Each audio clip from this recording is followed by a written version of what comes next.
পবিত্র কোরআনে আল্লাহ হালাল এবং তৈয়ব খেতে বলছেন কিনা? তারপরের আয়াতে বলছেন কিনা যে শয়তানের পদাঙ্ক অনুসরণ করিও না?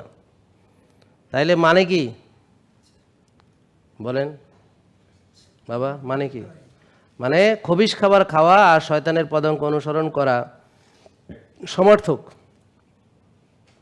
বা হারাম খাওয়া এবং শয়তানের পদাঙ্ক অনুসরণ করা কি সমর্থক? তো এই যে আমরা গুনাহগুলো করতে আসি, তা এইটার জবাব কে দিবে কিয়ামতের ময়দানে? আমাকে দিতে হবে না অন্য কেউ দিবে? কাকে দিতে হবে? তাইলে এই যে সীমালঙ্ঘন, এইটা হলো কোষে ওভারলোড করে। খাইছি, ব্যবহার করি নাই, এবং হালাল তয়েব না খেয়ে খবিশ খাবার খাইছে, যেই খাবার খেয়ে সবাই রুগী হয়।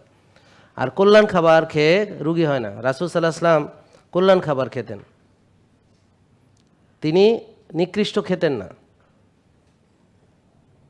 খেতেন? তাহলে আমরা তার অনুসারী হয়ে নিকৃষ্ট খাবো কেন? এখন বলতে পারেন ওনার সময় নিকৃষ্ট পাওয়া যেত না। এখন খাবার নিকৃষ্ট হলো, আমরা মুসলমানরা সেখানে বাধা হয়ে দাঁড়াতে পারলাম না কেন? আমাদের আলেমরা চুপ কেন এই ব্যাপারে? তারা নিজেরা তো আগে জিলাপি খায়, তারপর না আমরা খাই। এ ব্যাপারে তাদের কোনো ভূমিকা নাই কেন? তারা এই যে খাবারগুলোকে যে বিকৃত করতেছে মানুষ, এই ব্যাপারে তাদের তো কোনো শক্ত ভূমিকা নেই, বরং তারা আগে খায়, তারপর আমরা খাই। তো তাদের কোনো দায় দায়িত্ব নাই কেন এই ব্যাপারে? তাহলে রাসূল সাল্লাল্লাহু আলাইহি ওয়াসাল্লামের জামানায় তো এ পাওয়া যায়, তো এটা তো গর্ব ভরে বলে। আমি অনেক আলেমকে শুনেছি যে ওই সময় সব স্বাস্থ্যকর খাবার ছিল। ওকে, ভেরি গুড। তা এখন নাই কেন?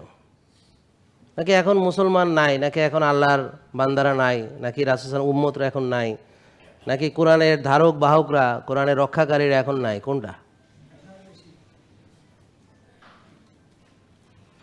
জেকে লাইফস্টাইল লিমিটেড, ওষুধ মুক্ত সুস্থ জীবন।